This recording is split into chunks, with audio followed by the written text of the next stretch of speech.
All right, thank you, Carolyn, and welcome everybody. I'm so pleased that you have joined us this Friday afternoon. We have two wonderful panelists today, and I'm going to take a couple of minutes here to introduce them to you. First of all, we have Rebecca Hacker, who is the director of the SOURCE program and the SOURCE Center for Undergraduate Research at the University Corporation for Atmospheric Research in Boulder, Colorado. As many of you know, the SOURCE program is a NSF-funded undergraduate to graduate bridge program with the mission to broaden the participation of the students in the atmospheric and related sciences. And this program, as you know, has been going on for about 20 years. And many of these students have entered careers in the geosciences. And the alumni from this program now have leadership roles in, all industry in the geosciences. So there are also lots of resources that are available through the center, and Rebecca, I know, is going to share some of that with you. Our second panelist is Bob Rauber, who's a professor and head of the Department of Atmospheric Sciences at the University of Illinois at Urbana-Champaign. He's a textbook author for a book by the name of Severe and Hazardous Weather, and many of us who teach have known about this book. And he conducts research related to winter storms, thunderstorm clusters, and other types of weather systems. And besides that, he very regularly supervises undergraduates who conduct research projects supported by his grants. And he has an interesting perspective to offer in this webinar. So without further ado, please take it away, Rebecca and Bob. Okay, thank you. Thank you, Pranati, for the kind introductions, and thank you to the AGU and the AGI for asking us to share our perspectives in how we involve undergraduate students in research. As you mentioned, Pranati, Bob's perspective is involving students year-round in the academic cycle, directly in research. And I will represent kind of the programs that mostly run in the summer, so summer RUs and internships. And if we can go to the next slide, please. So today's webinar, what we were going to look at is briefly why do we think it is worthwhile doing research with undergraduate students. Then Bob will take the lead talking about research during the academic year, what he has found to work well, how he designs his project. Whoops. And then I will talk about student research and organized summer research internships. And before we go to the Q&A, we also decided to give you some tips on how you could fund such research with your undergraduates through a couple of NSF opportunities. So if we want to jump into the next slide. If we look at anecdotal data from a lot of us who work with students, but also at some of the education literature out there, we have found by now that involving students early on in both internships and year-round academic research truly increases their interest and their retention in STEM careers. So SRI International did a study of for NSF of students who had done summer research, and the numbers were striking. About 70% of students who had done some sort of research reported back that they now wanted to keep their science major as their first priority, and they were hoping to enter graduate school after graduation. Loparo found that the elements around doing authentic research, having the one-on-one attention by a mentor, but also attending conferences, allowed students to feel like a scientist and try out that experience. And Seymour similarly found that students reported an increase not only in self-confidence, but also a better understanding of the science they were studying day-to-day in class, and gained a lot of technical skills.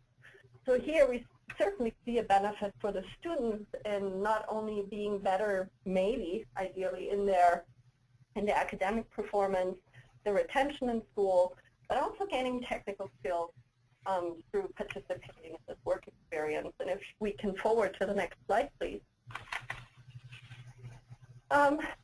We, at the SOURCE Center for Undergraduate Research, we look quite a bit in how we can position our students in the STEM workforce. And for that, we need to understand what employers are looking for. At a recent joint AGU AMS Heads and Chairs meeting here in Boulder, Colorado, we had an employer career panel, and we took some notes, and this is kind of my summary of what we heard. And you won't be surprised that you see things around critical thinking in terms of what employers are looking for, or problem solving. And I think we can all say that these are things that can be taught well in class. But if you look at the other things that employers stress around polite communication, well, I do hope that your students are polite to you, but in general, kind and polite communication, the ability to write well, having good presentation skills. And if you look at the last couple of bullets, team participation and project management was stressed over and over as something that recent graduates are lacking. And if we think how we can best provide this in the academic setting or for our students while they're still in school, I think research opportunities could address some of these issues. And if you want to continue to the next slide, please.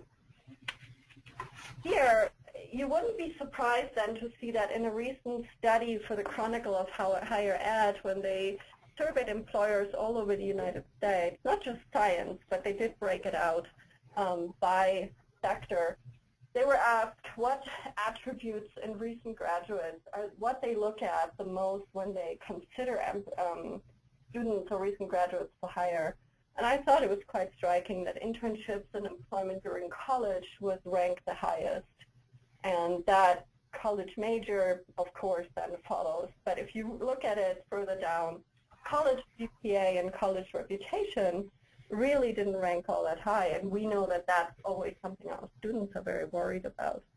But so if we want to help our students to move into STEM careers, I think some sort of exposure to a work experience while they're still in school is essential.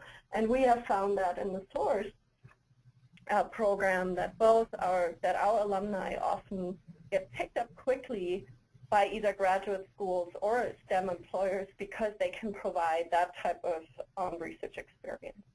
So certainly a benefit for students to participate in this research. And I think if we go to the next slide, I'm handing over to Bob, who is now giving the faculty perspective.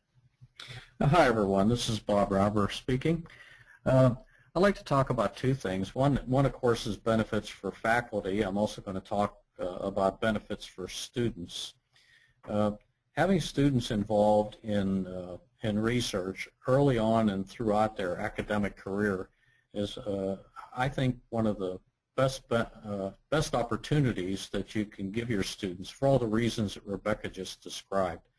I'd like to talk about it for a second in terms of the benefits for the faculty. When students are involved in research, they essentially expand your research group and expand opportunities to get more things done toward the goals of whatever the particular research project is.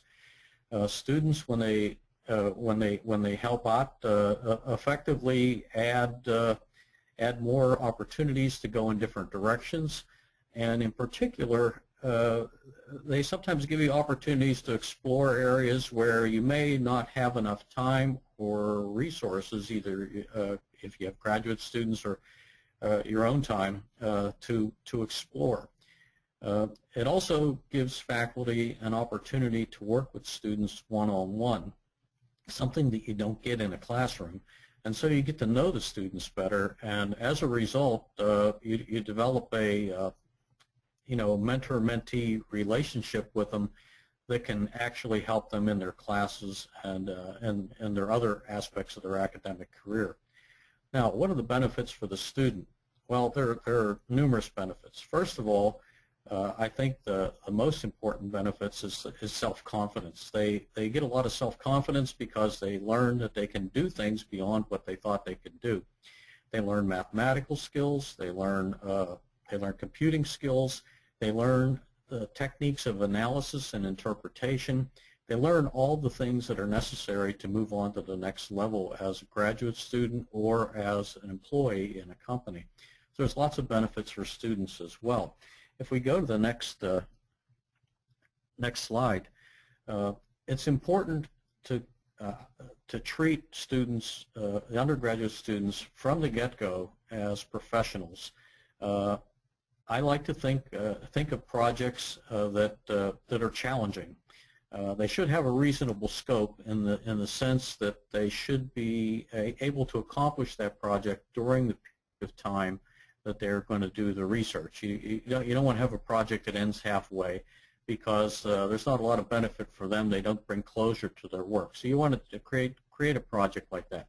However, I don't think projects that are what we call cookbook experiments or simple experiments that's already done, but they're going to do again or whatever, or just a literature review alone, those I don't see as good projects. Good projects are projects that push the envelope of research. You have to remember that research is always working at the edge of science. We do research on things we don't understand, and they feel the best and they enjoy the work the most when they make discoveries that push the science just as much as any other student or professor is pushing the science when they do their work. I also like projects that push a student out of their comfort zone. They may not know how to write a computer program, but you challenge them to do that, and then they learn. Or they may not be able to or have a course yet on a particular topic, and so they say, well, I don't know about that yet. So, well, we're going to learn a little bit of self-learning now, and work with us, because most of your career is going to be self-learning, and they learn how to research themselves, things that they don't understand themselves. I think it's very important to, when you design a project, to have a goal of both presentation and publication.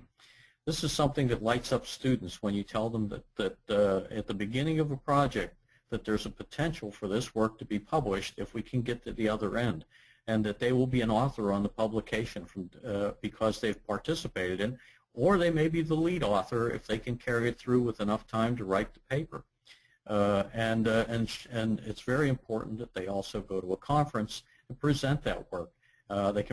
Some universities have internal conferences. There's also external opportunities as well, and it's important that they get out there. It gives them a chance to network and to feel confident that they can do that type of work. If you go to the next slide, a few more tips on involving students. I like to involve students early. By early, I like to think of sophomore or junior year. Some students can get involved as early as sophomore year, some students junior year, and as long as you design the project to grow in complication as they grow in experience, you can involve them quite early. Never underestimate these students. They are exceptional. They have exceptional capabilities. They just want opportunities, and they will grow into a project if you give it to them. I've rarely found a case where a student backs out. They usually dive in and they do more stuff. Involve your graduate students if you have them. Graduate students can be good mentors, and it gives them a chance to mentor students, which will help them later on in their careers when they have to work with employees or students if they get into academia.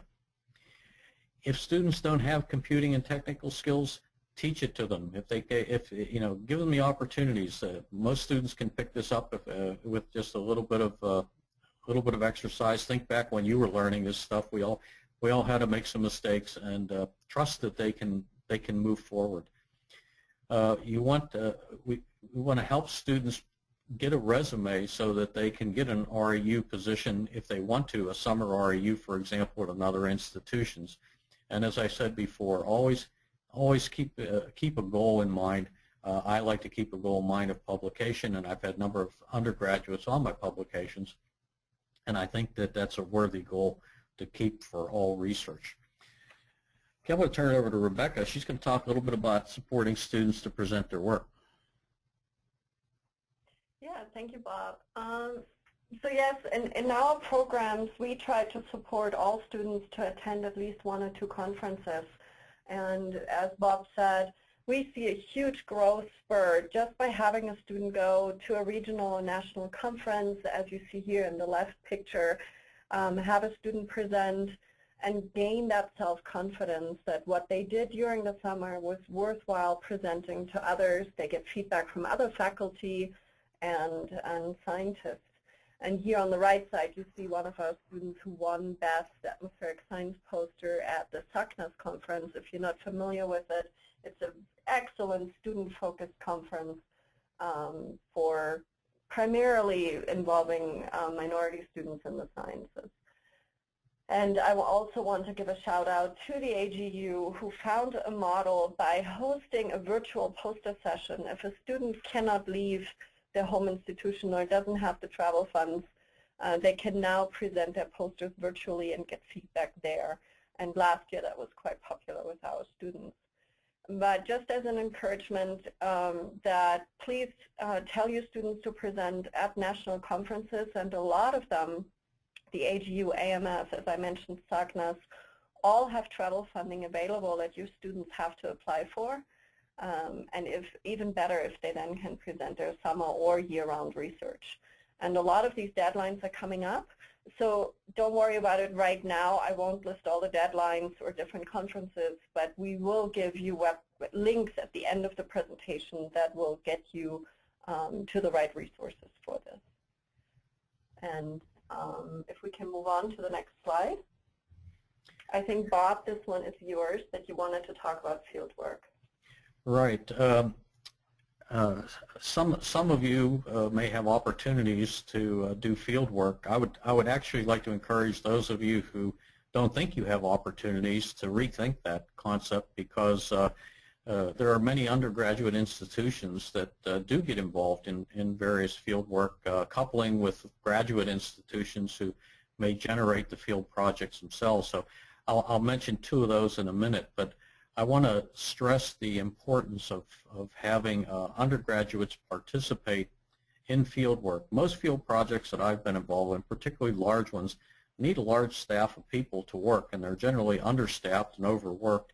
And having undergraduates participate is an added benefit both for the project and for the students.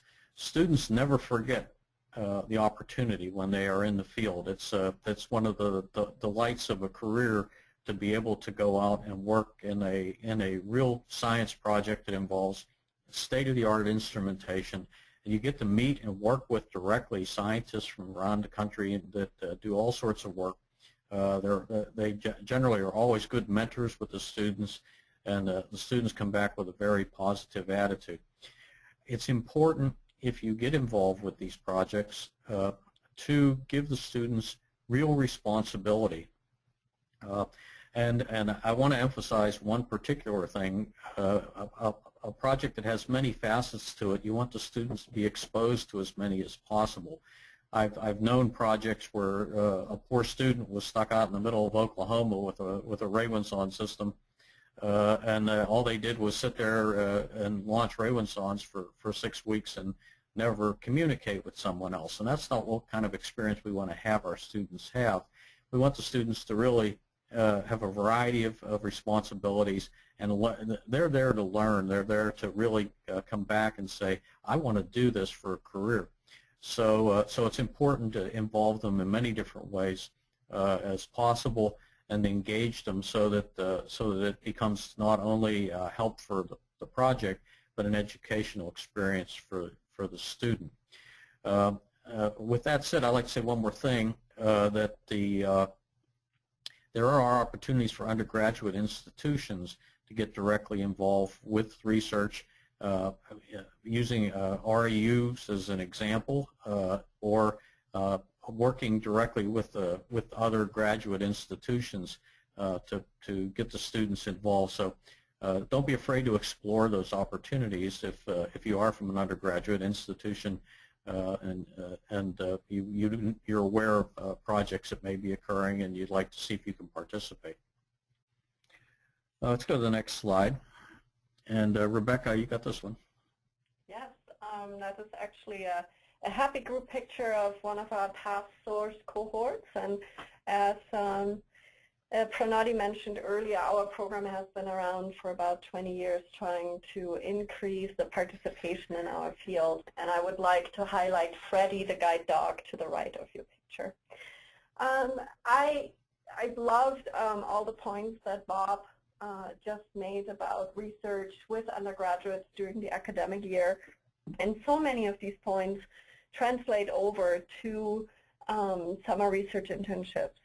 And I think in addition to the research, there are a couple elements that are highly beneficial to students. And so I'd like to just speak about that briefly and encourage you to help your students apply for these positions. So if we go to the next slide.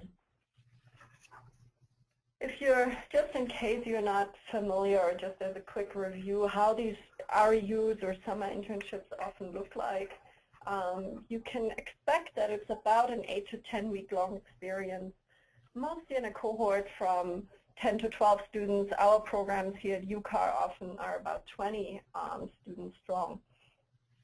Similarly to what Bob described, students will probably work on an individual student project mentored by scientists or faculty, so they hopefully get a lot of this one-on-one attention and check-in. But in addition, they will benefit from the cohort building and meeting new people because they're from all around the country, and a little bit of career training. Often there's seminars around graduate panels or careers in the field, as well as how to give a good presentation or a poster. And in some of the programs, which I think is pretty exceptional because we know how busy scientists and faculty are, we also have a lot of follow-on support. So if we go to the next slide. Just to stress this point, because this is very important to us, when we survey our students which elements of a summer research internships were the most important ones to them, they always quote the leadership training and the cohort building. This might be particularly for our students who come often from minority groups. They feel, or they experience quite an isolation in their schools back home. And so once they come and become part of a cohort here with us, they go through leadership training, trust building exercises, communication, conflict resolution. You can see the growth, and you can see a gain in self-confidence through these training programs. And I think this is something that organized summer research programs can offer. And then if we go to the next slide. Another element that our students mention quite a bit is the peer network and meeting their future colleagues. Our students are very aware that our fields in geosciences or in atmospheric sciences are very small. And so they're very aware that by participating in these national programs, they will meet people from all around the country who hopefully then will stay in the field and become their future colleagues and collaborators. And just to make my point, this photo is about 6 years old, and they were all participants in our program. And 2 of these students now work for the EPA, and 1 is a postdoc in Europe, and 3 are finishing their PhD. So all of the students in this photo actually stayed in the field and continued, and are still friends and connect through Facebook and at conferences. Next slide. So we wanted to talk a little bit about how do we actually fund our undergraduate research, because that is always a challenge. We're trying to pay our students. We need a little bit of support on maybe buying some technical small equipment. But ideally, we also can pay our staff a little bit, because we do want to acknowledge that this is an extra effort, and it's an extra workload for faculty. So if you're not familiar, and today we will only talk about the REU proposal system because of in the interest of time. But if you're not familiar with it, NSF funds research experiences for undergraduates in 2 ways. You can either apply for an REU site, which then will fund a program that I just described. You're bringing in students from all around the country, maybe around 10 students. They're with you all summer, and they're being mentored on individual research projects. Another way to go about it is an REU supplement, and I think this is what Bob wanted to speak to briefly. Right. The REU supplement is a supplement to an existing grant. So the assumption is you already have a research grant funded by the National Science Foundation. And when you have a grant like that, then you can apply for a supplement. It's a very short proposal to involve undergraduate students. They can be either from your home institution or from another institution, and they would participate on the grant which is active and which you have at your institution. Okay. To go to the next slide. So in case you're considering writing your own REU site or supplemental proposal, here are a couple of things you might want to consider. The award length of a typical REU site proposal is 3 to 5 years, and the good news is that you can alternate the years, so you don't have to run it consecutively, and that helps faculty quite a bit take a breather 1 year and focus on their own research, or even take a summer vacation. The funds, and be aware of that, mainly cover student cost, and often salary for faculty, scientists, or administrative support staff is very limited. The next deadline, in case you're considering a proposal, is August 26th, so it's coming up soon. So I encourage you to check out the NSF sites for more guidance and speak directly to your program officers about the ideas you might have. We can go to the next slide. Actually, Rebecca, if you're getting an REU supplement, the dates don't apply. You can basically write for an REU supplement anytime during your grant. I would suggest that you write it early so you have more opportunity to involve undergraduates. But the REUs can be at any part. If you have a field project coming up, you want to get that proposal in time to get it approved and also recruit the students to go to the field. Many times if you're doing a summer project, the field project, the students they're also looking for summer jobs and everything else, so the earlier you are, the earlier they can plan. Once they commit to other things, then they may not be available. Great. Thank you, Bob. And I think this one you wanted to speak about a couple more tips. Right. With any REU proposal, it's important to have a good scientific strategy. You want to have NSF is about pushing the science forward, and so when you have an REU proposal, the scientific basis for what you want to do has to be sound. So it's important to have a good scientific project that is going to be viewed positively when it's reviewed. You also have to have a good recruitment strategy for your students. It has to be convincing that you're going to be able to bring on good students to do the project. When you write it, you should budget for student activity. If you want to send students to a conference, put the budget in the REU proposal. You may also want to put publication costs if that's something that you think the student is going to be able to do. The types of students that you want to involve are for the REU supplement could come from a wide variety of backgrounds. For example, two-year college students, veterans, non-traditional or minority students. These are all people that we want to train into STEM fields, and so proposals that take that into consideration and are trying to involve more people are going to be viewed more favorably when they're reviewed. If you go to the next slide, I want to talk about one other opportunity that some of you may not be aware of. There's another program at NSF called Research in Undergraduate Institutions Funding. That's RUI as opposed to REU. And these proposals can be put forward by faculty members at predominantly undergraduate institutions. The eligible institutions include accredited colleges and universities that award associates, BS or MS degrees, but have awarded 20 or fewer PhD or Doctor of Science degrees during the previous 2 academic years.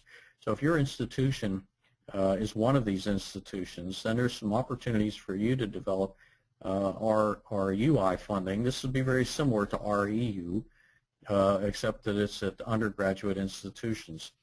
As one example of this, I'd like to call your attention to the program that in atmospheric science that's run by Neil Laird up at the Hobart and Williams colleges in New York. Neil has been had a program at Hobart and Williams now for many years. Every summer he brings in a group of undergraduates from institutions around the country, and they participate in various research projects which he supervises. Those students have uniformly gone on to top graduate schools. They've published papers. They've shown their stuff at conferences, and this is all under the under the guidance of a professor who teaches at a small school. It only has about 2,800 students, and total across all the disciplines. And he does, and he does a fantastic job of getting them involved in some really interesting and exciting research. So this can happen at undergraduate institutions as well as graduate institutions, and it's something that you should all be aware of. Hey, Rebecca, you want to take it from here? Yes, I can. Next slide, please. So I wanted to talk briefly about our Center for Undergraduate Research and extend an invitation to join us. If you go on this website, you can join our listservs and telecons. And what this aimed at is that the NSF recognizes that running any sort of research for undergraduates, as I said earlier, it can be work intensive for faculty. And we wanted to create a community of practitioners who can help each other discuss best practices, not reinvent the wheel. Say if you're writing a grant and you're getting your first RU grant, it could be slightly overwhelming trying to put together summer calendars and evaluation forms and handbooks for mentors and students.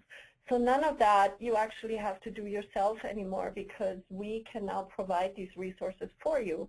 And we are creating, any resources that we create are built together with other faculty and the community. So we host every other year PI workshops where we bring every faculty together that runs an RU in the Geosciences. And so a lot of the materials that you will find on this new website, and we're just building it, is not written by us because we're not claiming that we have all the knowledge, but it's built by the community for the community. So it's open even if you don't have an official RU. If you're doing research with undergraduates, we would love to have you join us. And we have monthly telecons. We just finished one around supporting mentors in developing research projects, and our next webinar and telecon will be about getting ready for an evaluation for your RU and how to set that up properly at the beginning of the summer. So that was just a quick invitation. And then if we go to the next slide, I wanted to highlight some resources that, and there are many more of course out there, but just to give you some ideas of where you can keep reading. Many of you are probably familiar with the excellent resources that the Council of Undergraduate Research puts out. We love their resources and publications, and so you can find them on this web link. And there's some other resources around mentoring students from diverse backgrounds. And I also put in the link for the AGU Student and Early Career Scientist Conference. So once these slides are being shared with all of you, you can access these links, and hopefully they will be useful to you. And I think if we go to the next slide, we are ready for a discussion or a Q&A. Thank you. Okay, thank you so much for that presentation. We're going to open it up for questions. As a reminder, you can either type in your questions in the question box, or if you would like to speak directly, you can click the raise your hand button and I will unmute you and you can talk directly to our presenters. First question we have is, you mentioned a couple of students in a photo, and you had tracked where they had gone after participating in the program. Do you have statistics on the percentage of your SOARS alumni that are still in the atmospheric science or the geosciences for their career? Yes, thank you for that question. So yes, we put quite an effort in tracking our students. We started that tracking 20 years ago, and so we can say that about 85% of our students are either still in graduate school in the geosciences or have moved on into geoscience careers. Excellent. Okay, so while we are waiting for more questions to come in, Pranoti, did you want to talk about your virtual poster showcase?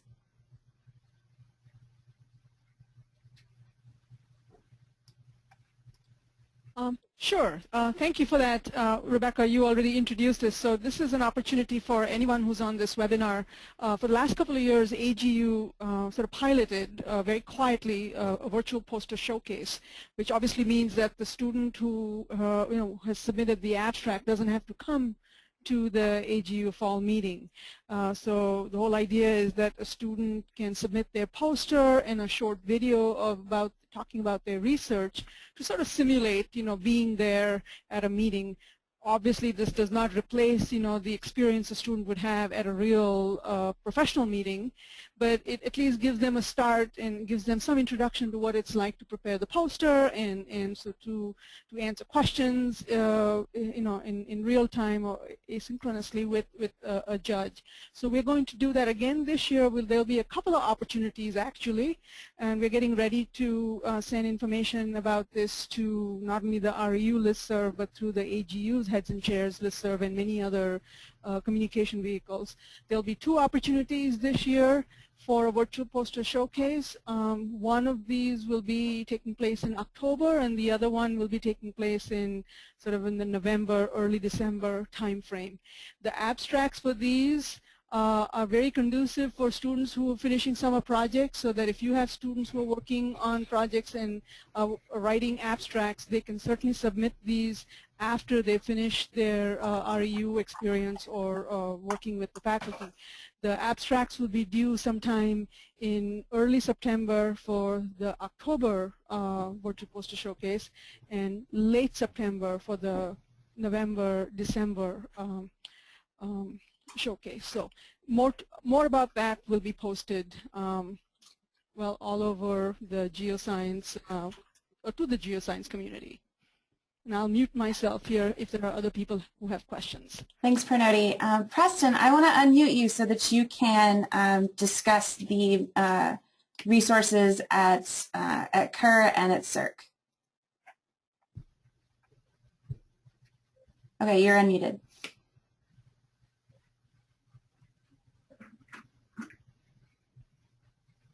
Preston, do you have a microphone? Oh, he doesn't have a microphone. Okay, so he would like to remind everybody and reiterate that the Council for Undergraduate Research, the Geoscience Division, has lots of amazing resources at their website. And he also wants to mention the CERC website by Carleton College to go to their website for some other resources as well. I actually have a question for our two presenters. What did you find as working as kind of administrator for SOARS and as a faculty mentor? What were the biggest challenges in this program? Rebecca, you want to take it first?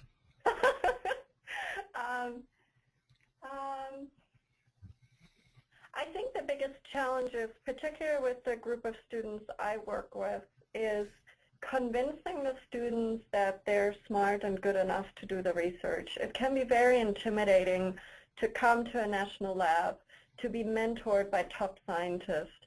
And our students don't come from a background where there is a lot of original family support or self-efficacy. So our students don't think that they're necessarily good enough. They're a little bit surprised. So I often have students come into my office and say something like, you admitted me by mistake. I don't know why I'm here. I don't think I can ever make it to grad school. And the student I'm thinking about just got admitted to Texas Tech into a wind energy program for her PhD. So we see the potential in our students, but often the students still have to discover that. So that, I think, is our biggest challenge.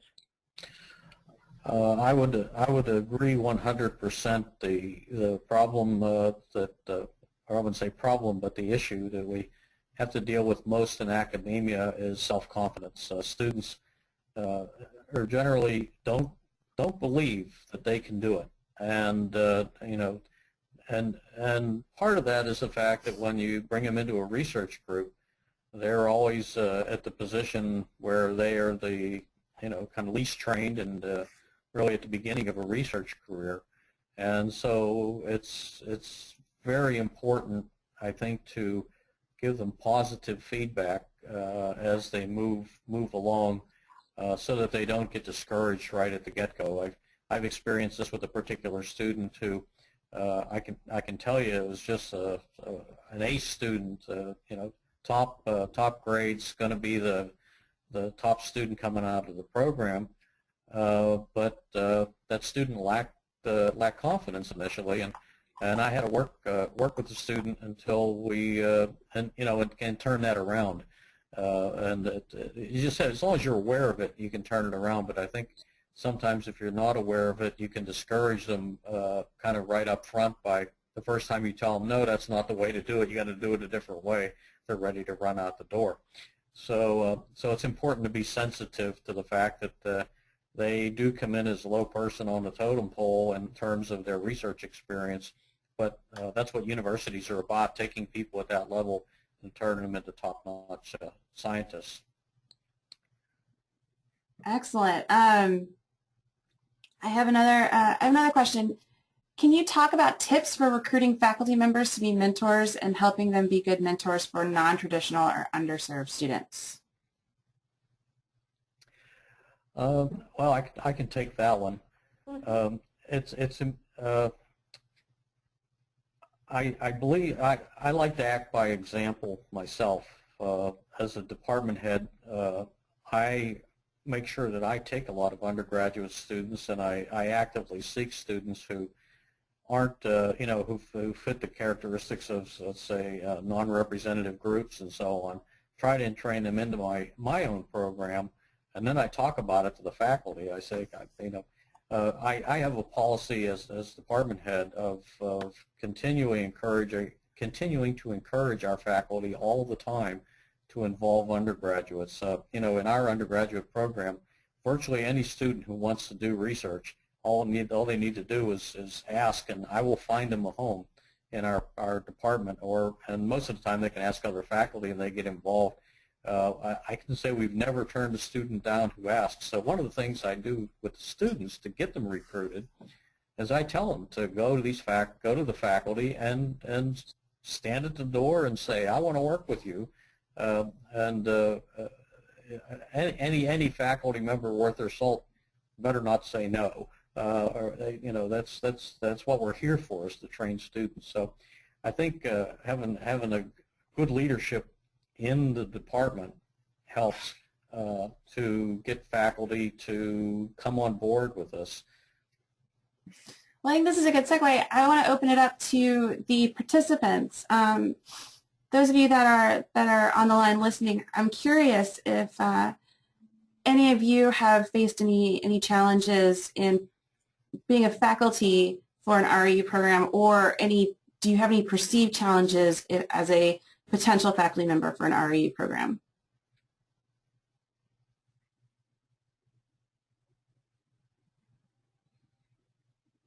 If you'd like to respond, you can click the raise your hand button.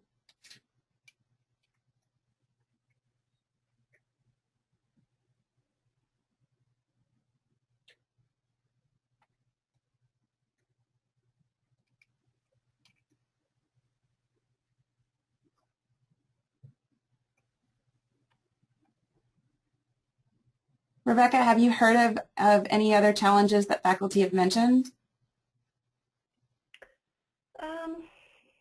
Well, both faculty and the scientists here at the research labs, our scientists who are on soft money grants, often have a hard time justifying taking on undergraduate students. And so it goes back to the leadership that Bob mentioned earlier. If our lab directors and section heads are supportive of involving undergraduates, then our scientists who are on soft money and on research grants feel more comfortable making that time commitment.